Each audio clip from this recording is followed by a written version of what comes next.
Урматтуу көрүүчүлөр, биз азыр Ак үйдүн астына Береке турак жай кооперативине нааразычылык көрсөтүп келген жарандардын нааразычылыгын чагылдырылып бергени турабыз. Алардын айтымында дээрлик 162 миллион сом өлчөмүндөгү акчаны бул кооперативдин негиздөөчүсү кайтарып бербей жатат.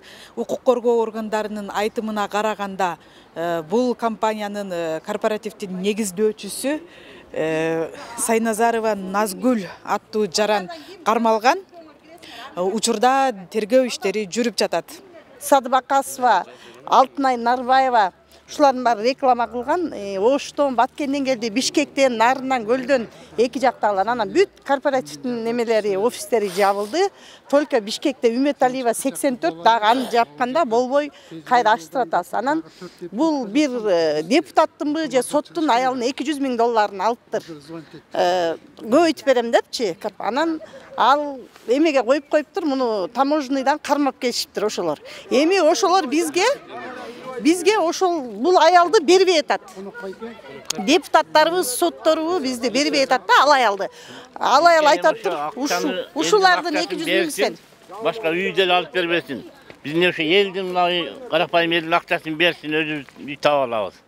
Жок, анан мындай болуп атат да. Качпай туруп эле келсин алдыбызда. Муну 200 000 ошонукун неметип берсем чыгып кетем деп атыптыр. Загына боюнда бары бүт жалаң карапайымдар ыйлап атат. Ал аялды вообще бербей атат. Ленинскийге, Первый Майскийге, Уды, бүт барына жазды. Эч ким уже эмени принимать этпей атат. Мунун үстүндө крышасы чоң адамдар бар да, депутаттар.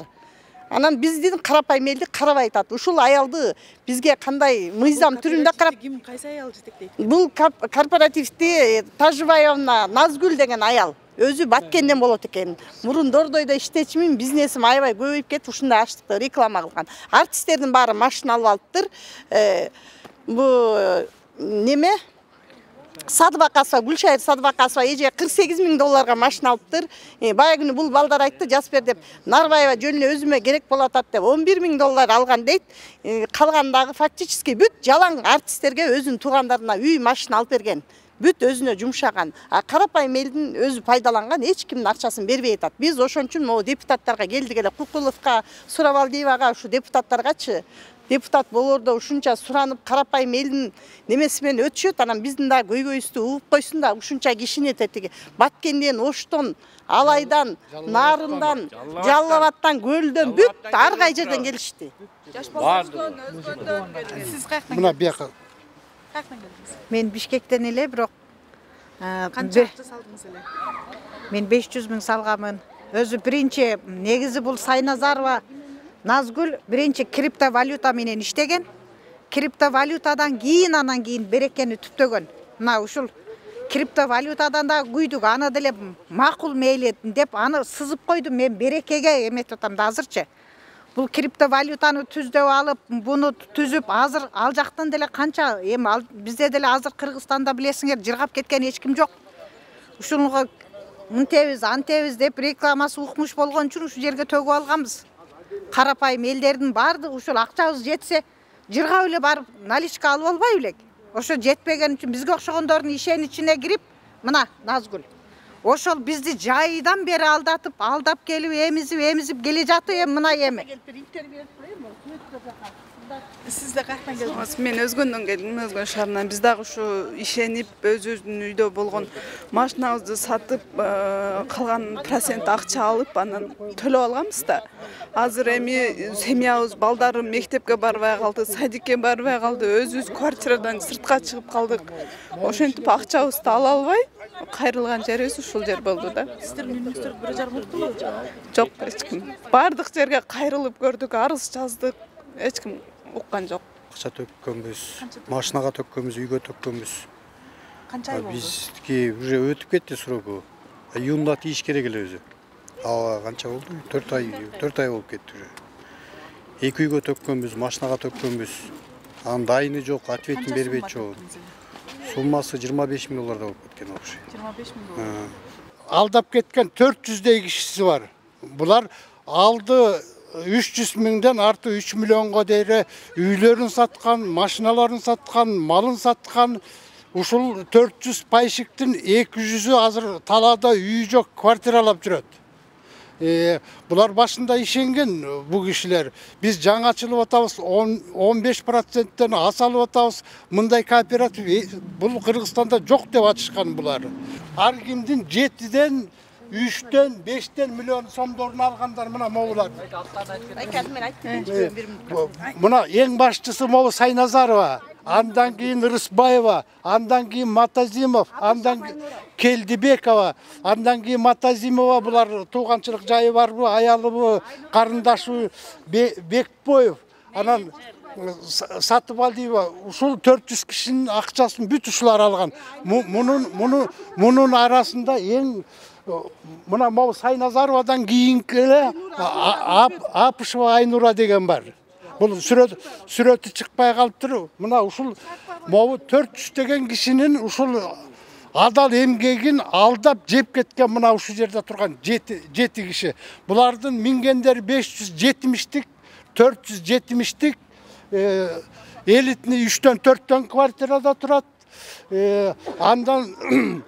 Андан сырткары булардыкы жанагы 400 кишини мен айттым го, ушул канча сумма болот. Ушунун жарымы ыйлап жүрөт азыр квартирадан квартирага акчаларын төгүп коюп. Эч нерсе кыла албай. Эми ушул 400 кишинин 200 кишиси ошо Береке кооперативинин офисине барды, бүт барсын кубалап чыкты. Каалаган жериңерге баргыла, каалаган жериңерден өндүрүп алгыла, биздин кырышабыз бар дейт. Эми болуптур сенин кырышаң бар экен, анда биз баралы деп эме ГКНБга жаздык, МВДга жаздык, прокуратурага жаздык. Ал бул райондукту робудуну кое туруңуз ал. Бүт жогорку жактарга жаздык, эмдиги чекти мына эме жок. Жыйынтык жок. Мына ушул менен келген булардын дагы азыр бул жогорку кеңештин депутаттары бир 10 күндүн тегеретесинде карайт элек дешет экен. Бул ачка жүргөн адамдар чыдабайт дагы. Барабыз деп мынакей плакаттарын көтөрүп алып, ушул жерге чыгып азыр арты ыйлап отурат. Алды мына могу кызды тартып коюңуз. Момундай кыздан 10 жүрөт. Боюнда бар, мына төрөйүн деген кыздардан 10 жүрөт ушул жерде. Үйүбүз жок байке, эмне кылабыз деп. Үйүңөр жок болсо жүр анда депутаттарга барып келели. Балким ошолор жардам берер деп силерден жардам сурап келдик. Анан сиздерге чоң рахмат телевидение. Ушу чакыртпай өзүңөр келип Говоритовый, рахмат силерге ушинтип келип, айттырбай келип ушу элдин көйгөйүн чечип, ушу депутаттарга болобу, укук коргоо органдарына болобу, кайсы тармагына болсун жеткирип берип коюңуздарды сиздерден суранам. Эми ушул жерден могулардын ар биринен сурап чыксаңыздар, эми булар дагы жакшы айта албайт, булар ыйлап жиберет. Ушундай ситуацияга туш келди булар. Ар бири могу жерде бир 100ге чукул адам турат го, ушунун 50-сі азыр стрессте турат азыр. Бирдеме деп бирок атып айтса ыйлайт же жыгылат. Сиз өзүңүз каяктан келдиңиз? Мен өзүм Кеминден келгенмин. Мен 500 000 төккөнмүн, үй алат элем дедим эле, малымды сатып, машинамды сатып, бүт барсын. Ушу 5 айдан бери менин кирбеген эшик, кирбеген тешик калган жок. Урматтуу ГКНБ, СНБ, спикерлер, депутаттар, Кыдыршайыч, Камчыбек, президентибиз урматтуу Жапаров, премьер-министрибиз ким? Акылбек Жапаров. Ушу тезирээк ушу бир 400 кишинин көйгөйүн чечип берип койбосо, булар жаман акыбалда турат азыр. Кээ бирөөлөрү ачка, азыр могу тургандардын ичинен ачка. Бул могул тиги ким Сайназарова Назгүл Тажыбаевна деген ушул Береке групп ЛТДнын ушул мындайча айтканда чоңу председателі. Мына ушул болгон акчасын алып качып бараткан жерден Кордайдан кармап келишти, Первомайский робуду дедиңер балдар, кыздар. Ушул жактан кармап келип, тияка киргизсе, ошо жерде айтып атат дейт, $200 000 берип койсоң, бизди жетелеп чыгарып коебуз сизди эмеден, границадан деп айтат дейт. Ушунча 400 кишинин эмгегин жеп алып ошол чыгып кете алабы? Бийликтин укуругу деген күчтүү, катуу, жердин алдында болсо да чукуп чыгат могулардын. Мына могу жерде да бир жолу кайталап коюн. Сайназарова Назгүл Рызыкбаева, Матазимов, Келдибеков, Матазимова, Бекбоев, Сатыбалдиева, бұл жердегі да бирөө чыкпай калып туруп, мына экинчиси Апышева Айнура, момунун жардамчысы. Мына ушул жерде туруш керек болчу. Ушул 400 кишинин эмгегин жеген ушулар 7 киши. Мен апрель айында төккөм, ошонан ошол октябрдын аягында алышым керек болчу. Ошо келсем ызычып чыгып, тиги Назгүлеже качып кетиптир. Бул жерде көргөнүңүздөр баары ушу 50 чактысы булар 4-5 айдан бери жүргөндөр. Мен кече эле келдим ушул көрүп. Бүт бар ошо акчасын ала албай, же үйдөн жок, же акчасы жок жүргөндөр. Элдин катарында бизде чыктык, ошо акчаны алыш керек, бир нерсе кылыш керек.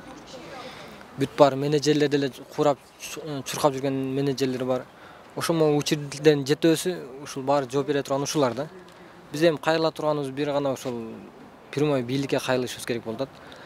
А так барып сотко кайрылсак, районный суд, шаардык сот, анан башка сот деп айлап, жылдап созулуп кетет экен. Ошол бийликке прямой кайрылганыбыз себеби ушул. Чечибесе ушул элдин эмесин, анан могу жетөөнү чындап эмеге тартыш керек, суроо жок. Бишкек шаарынын тургуну болом. Ушул корпоративге алданып биз акча төккөнбүз, кредит алганбыз.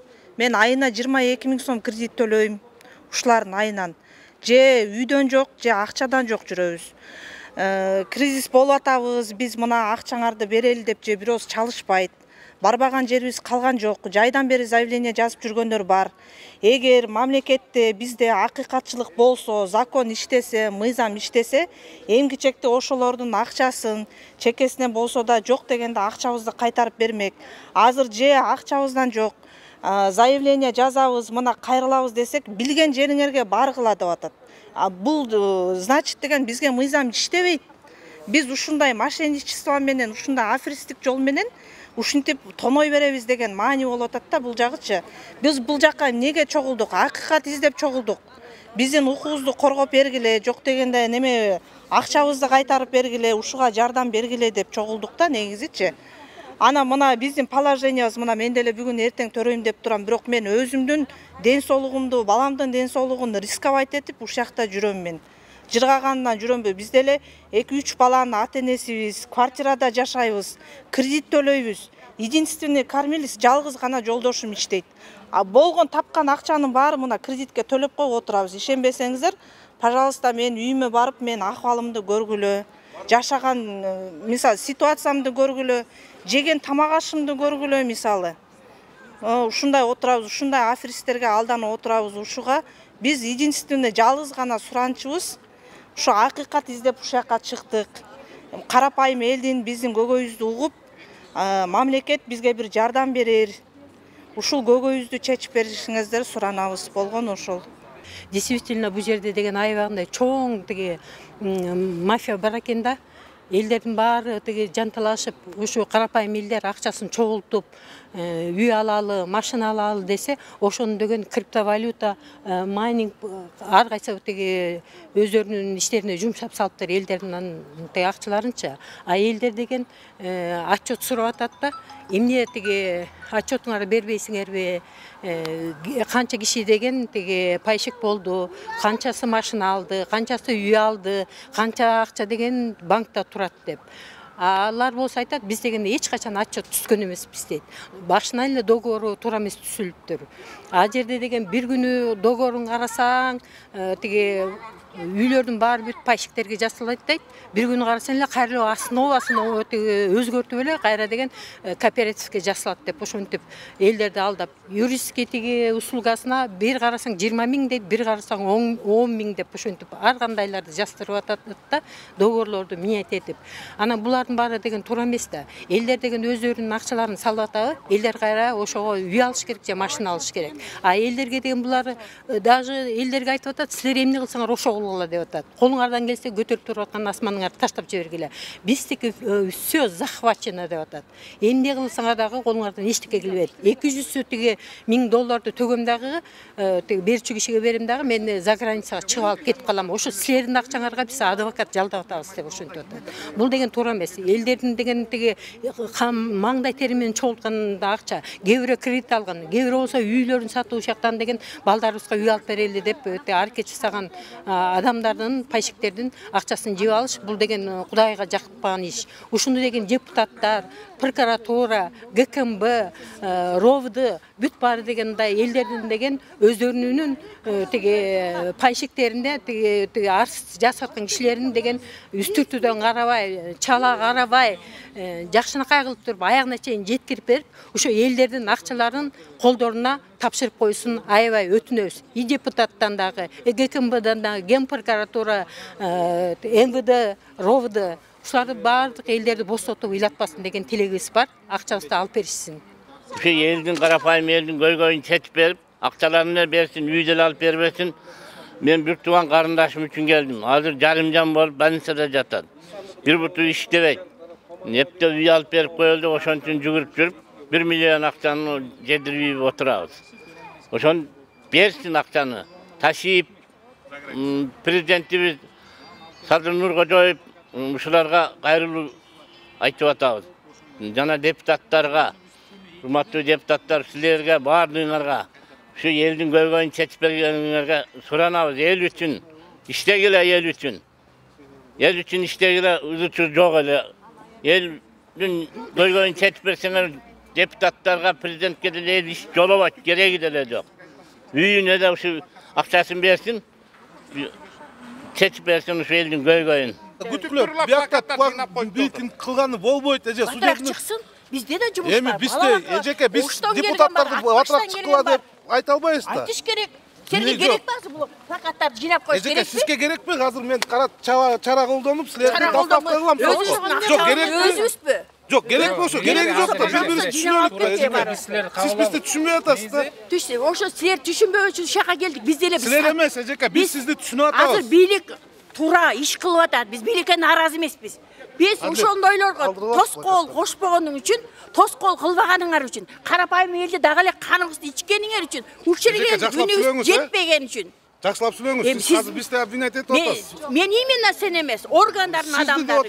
Мен формалдан органдардын представитель мен болуп атпайм эжеке. Бирок мыйзам иштеп, бизге 2 күн деп обещать этип атышат. Биз силердин мыйзамыңарды сыйлайлы, 2 күн күтөлү, 2 күндөн кийин ошо Назгүлдү бизге жолуктуруп бергиле, сотко алып келесиңер, алып келип бергиле бизгечи сөзүн алабыз. Алып келе, видео обращение кылып төлөп берем.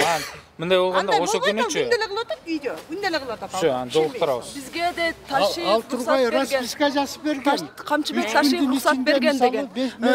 Садырбек Жапаров уруксат берген. Барды кол коюп, ушул кооператив ачылды. Бул мамлекеттик түрдө жооп берет деп айтканда, финансовый подушка аларга бөгөт кагаз түрүндө Минюстан алгандары бар. 6-7 киши бириге акча чыгарып, любой азыр 5-6 чыксак да ошондой болот экен.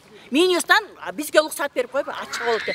Козу карындай жайнап кетти кооперативте. Эмне үчүн карапайым элдин ошолорго бөгөт коюшпайт? Ушуларга келдик биз атайын.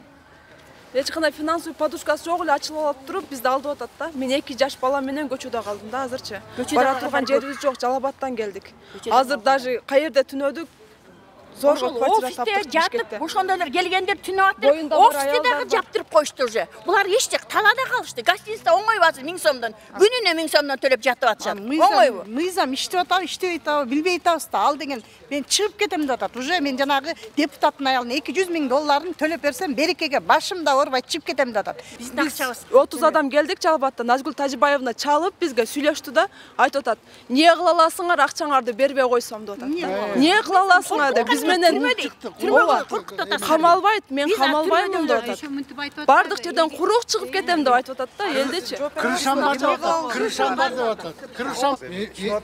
Биз кызыкпыз, өз акчабыз үчүн кызыкпыз, өз акчабыз үчүн биз ушуларда серден укпаган сөздөрдү угатат. Өзүбүздүн акчабыз үчүн өзүбүз корголуп отурабыз. Январда жазылдык да, азыр инфляцияга учураганда берем акчабызды. Күндөн күнгө кымбатчылык. Мына ошого дейм бизге айтпагыла, ар кайсы жерге штабтарды койгула. Карапайым элди окуткула. Ошолор бөгөт үчүн дагы эле жем бизбиз. Ошолордун көзүн ачышыңар керек. Биз билимсиз, ишенчек, карапайым элбиз. Оозуңардан чыккан мына азыр бул баланын сөзүнө ишенип, азыр биякты жыйнадык. Биз ошолбуз. Даканса өмүр бою ошондой болуп өтөбүз. Ошонун астын силер тосушуңар керек болчу.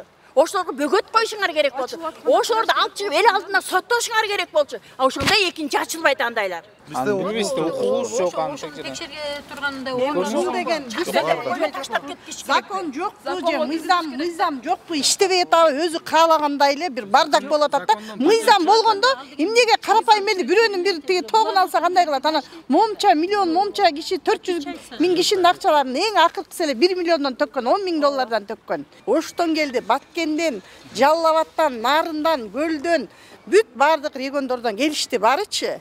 Бүгүн дагы жарым ус эле чыгал деп бир 50 эле киши келдик да, 50 эле адам келдик. Дагы бар, тиякта баарыбыз тыпырабай эле деп келдик. Анан ошо биздин көйгөйүстү мыйзам чегинде бизге кандай деп жооп бересиздер? Бизге жардам кылып койгула карапайым адамдарга.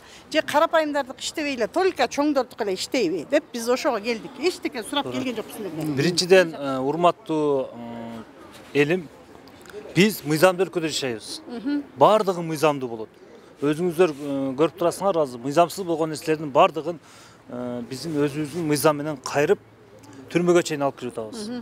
Чындыгында эгерде элди алдап кеткен болсо, башка болгон болсо, сиздер арыз жазган болсоңуздар, аны сөзсүз түрдө көзөмөлдөйбүз.